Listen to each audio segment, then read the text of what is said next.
જય મુરલીધર, જય દ્વારકાધીશ મિત્રો, કેમ છો? મજામાં બધાય?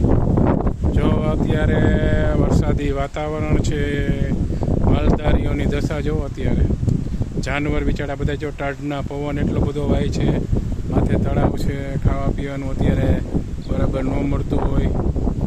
આપણે જો એક ગાય છે એની વિઝિટ આવ્યા છે અત્યારે. જો એ 4 દિવસથી આ વ્યાયેલી છે, એબોર્ટ થઈ ગયેલી છે, એટલે કાચા દિવસોમાં વ્યાઈ ગયેલી છે. એને અત્યારે 4 દિવસથી આ પ્લેસન્ટા નથી પડી. જો હજી અત્યારે આપણે રિમૂવ કરશું એટલે એને ખાવા પીવામાં અને બધી રીતે તકલીફ પડે છે. ખાસ કરીને જો એની કન્ડિશન કેટલી એવી થઈ ગઈ છે, અત્યારે એને એન્ડોમેટ્રાઇટિસ ડેવલપ થઈ ગયું હશે. એની આખી કન્ડિશન જો 4 દિવસથી આ ખાતી જ નથી. 4 દિવસથી આ કોઈ ડૉક્ટરનો મેળ પડતો નહોતો, કારણ કે બધે પાણી જેટલા બધા આવી ગયા હતા. કોઈ માણસે નહોતો જઈ શકતા, તો ક્યાંથી વાહન કે એવું કોઈ હાલે, અથવા તો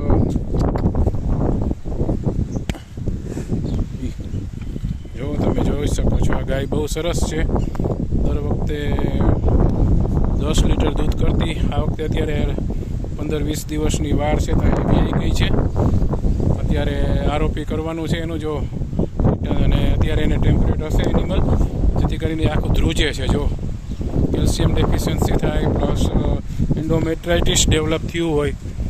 અત્યારે આપણે પ્રોપર ટ્રીટમેન્ટ આપશું, બધી પ્લેસન્ટા બને એટલી રિમૂવ કરી લઈશું. અને ખાસ કરીને આ જાનવરને અત્યારે antibiotic, anti inflammatory plus calcium પણ આપશું. સાથે સાથે તમે જોઈ શકો છો એજેડ ગાય છે, એટલે ઓછામાં ઓછું 6-7 વીતરની છે, પણ દૂધ માટે બહુ સારી હતી આ ગાય. ત્યારે આ વખતે કોઈ આ પ્રોબ્લેમના હિસાબે વ્યાઈ ગયેલી છે. તમે જોઈ શકો છો, જો ગાય બહુ સારી છે. એનું ઓર્ડર જોવો કેટલું મસ્તીનું છે, એને બાંધો જોવો. તો 4 દિવસથી એને ખાધું નથી, એટલે એને પ્રોબ્લેમ છે અત્યારે. હવે આપણે આ રિમૂવ કરશું અત્યારે એને. જો તમે જોઈ શકો છો ગાયને.